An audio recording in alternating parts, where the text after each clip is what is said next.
好，咁第四個 factors 啊，就係個 surface area of solid reactant 咧，點樣影響個 rate of reaction 啊？OK，effect of surface area of solid reactant on rate of reaction 啊。咁你睇一睇呢個位置啦，咁呢個你知咩個 surface area 啦？呢一大嚿呢個 cubic 嚟嘅，OK，咁係 cube 嚟嘅。咁另外呢啲咧係細啲嘅 cube 嘅，OK，咁啊 surface area 咪自然大咗咯。surface area 大咗點樣影響個 rate 啊？咪就係多啲機會去撞埋一齊咯啲嘢，OK，咁所以咧呢個位置咧就同你講啦，睇睇個圖啦。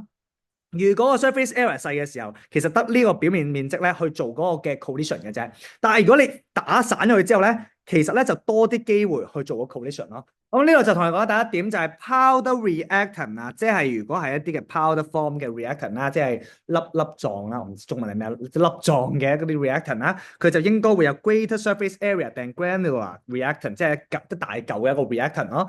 就係因為咧佢哋有greater surface area 嘅時候咧，咁啊令到咧有 greater chance to collide 咯，我哋個 collision 咪上升咗咯 ，collision 上升咗咪令到個 number of effective collision increase 咯，或者你寫嗰個 frequency of effective collision increase 咯，最尾嗰個嘅 rate of reaction 就會 increase 啦，一樣嘅東西。咁喺呢個位置咧，嗱呢個一開始咧就係 small contact surface area， 咁呢個位置咪就係講緊一啲嘅，譬如係 granular 嘅一啲嘅reactant 咯。